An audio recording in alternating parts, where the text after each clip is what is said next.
Hello again, and welcome back to the thrilling ending of the series about our scan data model, which you can see here. Um, what has happened since the last video is that I've added yet another slab surface in the back. Nothing revolutionary about this one. It's been created in similar ways of the other surfaces. It's a nice calm surface. If we take a look at it, we can see it's a 2x2 surface and nothing dramatic about it. For these coming videos, 2 or 3 videos, we are going to focus on the transition surfaces between the slabs, meaning the radii. And I think the easiest way of showing you what I'm referring to here is to turn on the curvature plot for the scan data. And if we then exclude the surfaces, we can clearly see the boundaries of the radii that we are about to create. Okay,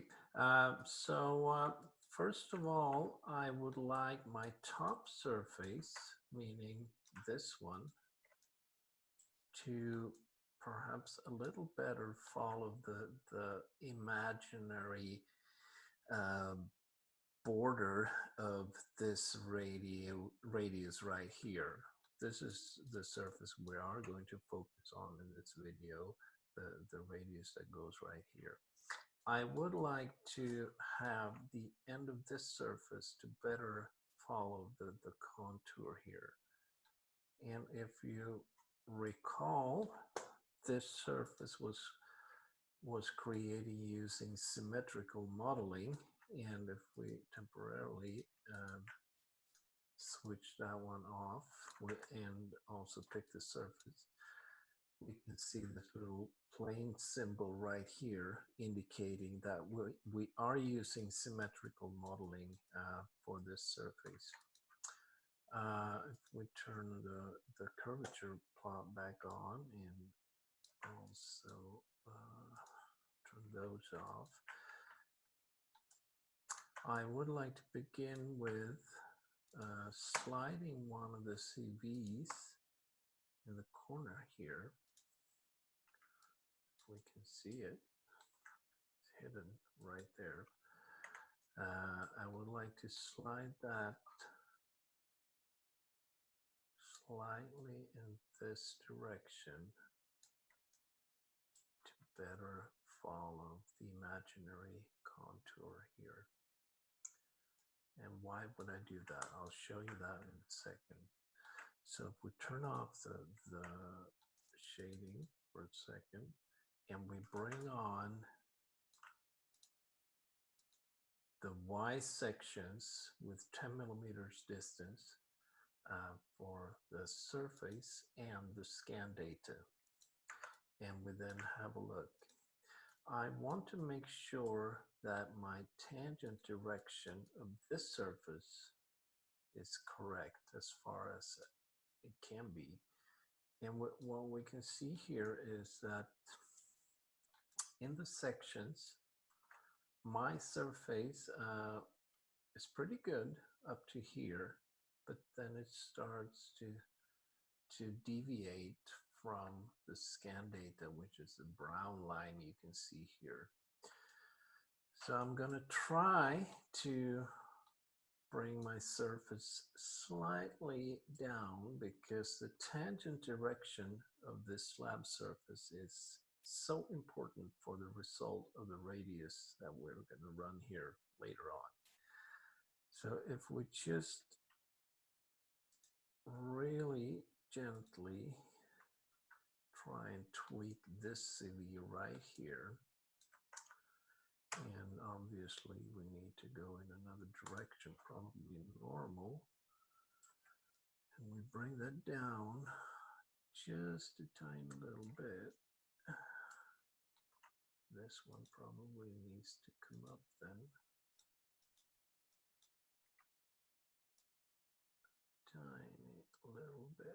so we would get just the right kick in the direction, tangent direction of this surface right here. We'll settle with that. Next thing to do would be to study the theoretical corner that these two slabs would form if they were to intersect one another. As you can see now, they don't intersect, so we need to extend them slightly. So we go extend merge, pick the surface, and pull this one out, something like that. And we do the same with that one right there. And make sure that they both intersect. We can have a quick look to see that they are. Now we want to study the theoretical corners, so we go intersect, doesn't really matter, we can go just pick one surface right there, go, and the other one there, and we have actually two curves on surfaces, but we want to study this curve on surface that just came up here and make sure it's calm and nice before we attempt to run the radius here. So if I pick that, or one of them, because there should be two, like that, and we turn on the curvature comb for that curve and see what we get, we need to increase the comb scale, obviously. And aren't we lucky today? We'll look at the curvature on this curve on surface. The intersection between these two, you can tell that it's very calm. It's got a consistent curvature distribution along the curve, which is nice. So I think we can go ahead and try to run the radius between the two of these. So let's get rid of the locators. Also some of the control vertices. So we can also get rid of the curve on surfaces like that so we can see what we're actually doing here. I also want to extend this symmetrical, hopefully, surface slightly in this direction, something like that, before I go ahead and use the multi-surface fillet tool, which is located here. So we bring that on. We are going to play around with these settings a little bit, but we can start by using radius and see where that brings us. So we click on one surface, then the other. Make sure the arrows point inwards.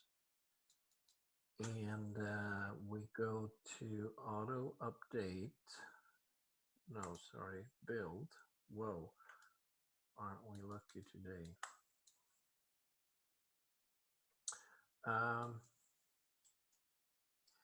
So what we can see here is that we ended up with a nice curvature, continuous surface right along this edge and also along that edge.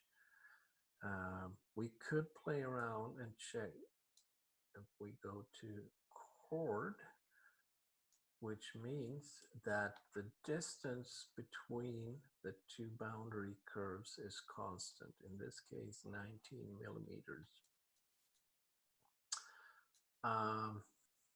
And really it's a matter of taste which one you choose. We can use the scan data as guidance here, but also the contingency requirements we have. In this case, we do want curvature between the radius and the slab. and we seem to be achieving that in both cases. But we need some ice here, so let's apply the scan or the cross sections to the surface and see what we have here. And what we can see is that this surface is slightly flatter than the scan data. So we would probably need to sharpen this slightly or begin a little later with the boundary. So let's see if we play around with the form factor here and bring that down slightly. That should sharpen the top of our radius here. Also, well, we can see it looks a bit funny in its shape. So let's bring on the control vertices as well. But that is actually looking rather nice. We have a nice distribution and control vertices along the surface. However, this is now a 4-span surface. I would like to bring that down to at the most 2 spans. Since this is a symmetrical surface, we could go for 2 spans and hope that we also achieve continuity across the symmetry plane here. So let's see what happens if we bring down the number of spans to 2. That worked very, very nicely. So I think we are good with this one, this point. One last check we need to do is the distance between the surface and the scan data, which we can do by evaluate deviation map. We pick the surface, accept, and then scan data, and we get a plot of the distance between the surface and the scan data. And this is well within 0.3 millimeters, which is what we require here. I think it's actually 0.5. So we are well within the limits here. If I go down to say 0.2, we're still very nicely within. 0.1 is really no point, but we are actually within 0.1 apart from tiny little deviation up there. So I think we're good, and I'll be back shortly with the continuation of this story, and we will then start working on the radius that runs all the way from back here and comes down all the way down here, and we'll look at some useful curve tools for that one.